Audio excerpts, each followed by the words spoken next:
ఇలా వాళ్ళు చాలా ఇబ్బంది పడతా ఉన్నారు అధ్యక్ష.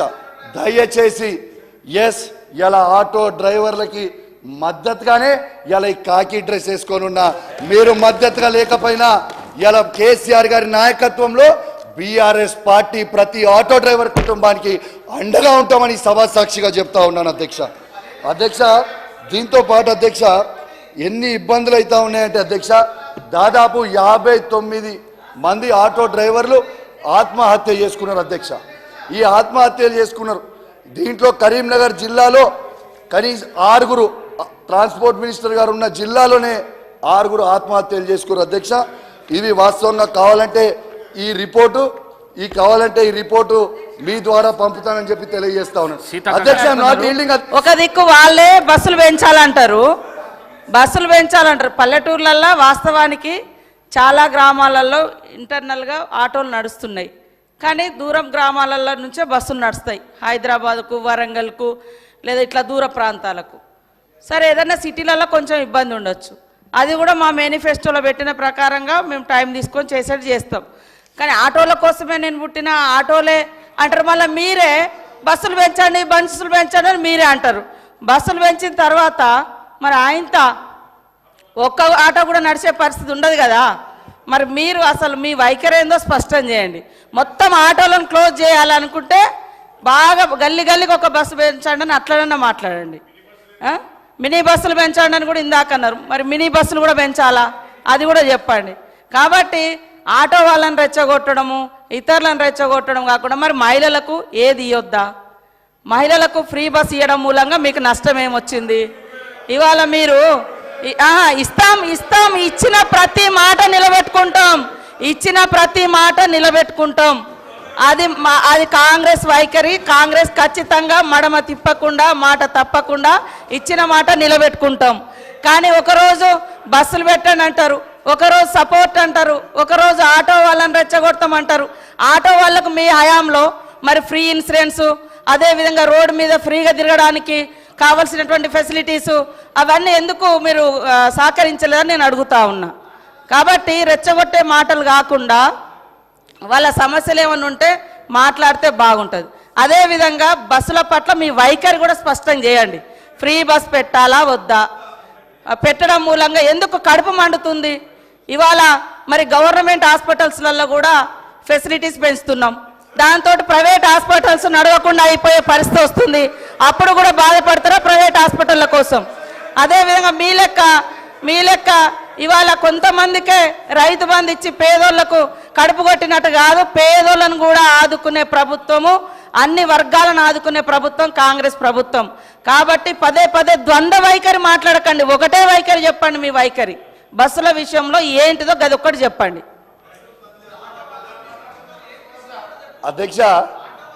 అధ్యక్ష పాపం మంత్రి గారికి తెలియదు అధ్యక్ష. దాదాపు ట్రాన్స్పోర్ట్లో ఉన్న ప్రతి డ్రైవర్కి కేసీఆర్ గారి నాయకత్వంలో 10 లక్షల మందికి 5 లక్షల ఇన్సూరెన్స్ చేసినాం అధ్యక్ష. పాపం మంత్రి గారికి నాలెడ్జ్ లేకపోవచ్చు. రెండోది అధ్యక్ష ఒక్క నిమిషం అధ్యక్ష, ఆటో డ్రైవర్లతో సహా చేసినాము.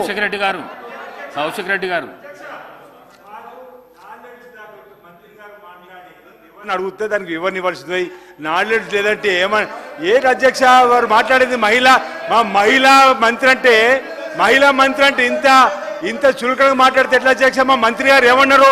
అధ్యక్ష ఇక్కడ వారు మాట వెనక్కి తీసుకొని మా మంత్రి గారు క్షమాపణ చెప్పాలి. నేను ఒకటే మహిళా తల్లందరూ కూడా క్షమాపణ చెప్పాలి. ఆయనలాగా నాకు దురహంకారమైనటువంటి నాలెడ్జ్ లేదు సార్. నాకు నాలెడ్జే ఉంది, సబ్జెక్ట్ వారుగానే ఉన్నది. కానీ ఆయన లెక్క దురహంకారమైనటువంటి నాలెడ్జి లేకుంటే ఓట్ల కోసం చస్తా అని బ్లాక్మెయిల్ చేసే నాలెడ్జి నాకు లేదు సార్. కాబట్టి ఆటో డ్రైవర్లు అనేక మంది గత ప్రభుత్వంలో ఇబ్బంది పడ్డమాట వాస్తవం. ఇవాళ మా పథకానికి ఆటో డ్రైవర్లకు అడ్డం పెట్టడం ఇది కరెక్ట్ కాదు. ఇది మహిళల కోసం పెట్టినటువంటి పథకం. కాబట్టి నీ దురహంకారం మాటలు మానుకో కౌశిక్ రెడ్డి. నీలాంటి దుర్మార్గపు నాలెడ్జ్ నాకు లేదు. నేను కరెక్ట్గా ప్రజల కోసం ఆలోచించే నాలెడ్జే నా దగ్గర ఉంది. కౌశిక్ రెడ్డి గారు దయచేసి హౌస్ ఆర్డర్లో పెట్టండి అధ్యక్ష. కౌశిక్ రెడ్డి గారు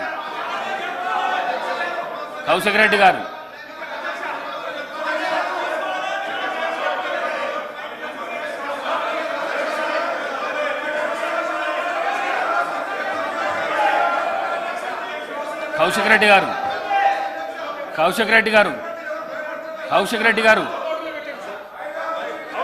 అధ్యక్ష అధ్యక్ష కౌశిక్ రెడ్డి నేను గారు అన్నది తప్పేమనుందా అధ్యక్ష?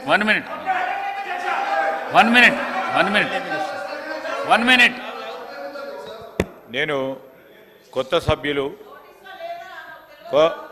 సభ్యులు సరే నేను కౌశిక్ రెడ్డి గారిని కోరుతా ఉన్నాను ఒక గౌరవ మంత్రి గారిని ఆ విధంగా దట్టు మహిళా మంత్రి గారిని ఆ విధంగా ఉద్దేశించి మాట్లాడటం సరికాదు. సరి చేసుకోండి, విత్డ్రా చేసుకోండి, క్షమాపణ చెప్పండి. ఈరోజు మేము ఎందుకు కోరుతా ఉన్నాడు మొదటిసారి సరే మీరు చెప్దామని ఫ్లో ఆఫ్ లాంగ్వేజ్లో చెప్పుంటారు, దాన్ని సవరణ చేసుకోవాల్సిన బాధ్యత ఉంది. ఏం తప్పు చేసినా అంటే అది కాదు. దయచేసి మా యువ మిత్రులను కోరుతా ఉన్నాను తప్పకుండా, ఎందుకంటే అసెంబ్లీ సమావేశాలకు సంబంధించి ఏ విధంగా మనం మాట్లాడాలి, ఈ సభకు సంబంధించిన గౌరవాన్ని ఏ విధంగా కాపాడే ప్రయత్నంలో పక్కనున్న మా కేటీఆర్ గారు కూడా చెప్తే బాగుంటుంది, పక్కనున్న పెద్దలు గోపీనాథ్ గారు చెప్తే బాగుంటుంది, అనుభవం ఉన్న మరి మహిళా పెద్దలు మాజీ మంత్రివర్యులు సబితా ఇంద్రారెడ్డి గారు కూడా చెప్తే బాగుంటుంది. కొత్త సభ్యులకు చెప్పాల్సిన ధర్మం మీ పైన కూడా ఉందని మీ ద్వారా వారికి తెలియజేస్తా ఉన్నాను అధ్యక్ష. అధ్యక్ష నేను ఒక్క మాట మీరు ఎట్లా కనిపిస్తున్నారు చైర్కు మీరు ఎట్లా కనిపిస్తున్నారంటే యుద్ధానికి పోతారు చూడు అట్లా కనిపిస్తున్నారు. మీరు చేతులు గీతులు కిందికి దించి మంచిగా నీట్గా ఇది చేసి చెప్తే మంచిగా మహిళా మంత్రికి క్షమాపణ అధ్యక్ష చెప్పండి. ఓకే అధ్యక్ష పర్వాలేదు. I withdraw my words. If మహిళా మంత్రి గారికి ఏమైనా బాధ కలిగించుంటే ఐ విత్డ్రా మై వర్డ్స్. సమాచారం లోపం ఉంది అనేది ఇచ్చి నా ఆవేదన తెలియజేసిన. ఓకే అధ్యక్ష, అయిపోయింది. అధ్యక్ష దీంతో పాటు అధ్యక్ష ఇవాళ బస్సులు కూడా పెంచమని ఎందుకు చెప్తున్నానంటే మహిళలందరూ కూడా బస్సులలో పెట్టుకొని నిలబడి కొట్టుకుంటారు అధ్యక్ష. ఈ సోషల్ మీడియాలో ప్రతి దగ్గర వీడియోలు వస్తున్నాయి. వాళ్ళు కంఫర్టబుల్గా ఉండాలనే ఉద్దేశంతో మహిళలకి అద్భుతమైన సౌకర్యం కలగాలని ఒక గొప్ప ఉద్దేశంతో బస్సులు పెంచమని చెప్పినాం అధ్యక్ష. We are far buses. ఫ్రీ మహిళలకి బస్సులు ఇవ్వడంలో మాకు ఎటువంటి అభ్యంతరం లేదు అధ్యక్ష. కానీ అదేవిధంగా ఆటో కార్మికులను కూడా దయచేసి డ్రైవర్లను కూడా కాపాడుకోవాలనేదే మా వాదన. నా వాదన తప్పేం లేదు. సో దయచేసి ఈ ప్రభుత్వం కూడా దాంట్లో ఆటో డ్రైవర్లను కూడా ఆదుకోవాలని నేను కోరుకుంటా ఉన్నాను అధ్యక్ష. దీంతో పాటు అధ్యక్ష మీకు ఇప్పుడు ఇంపార్టెంట్ అయిన సబ్జెక్ట్ అధ్యక్ష,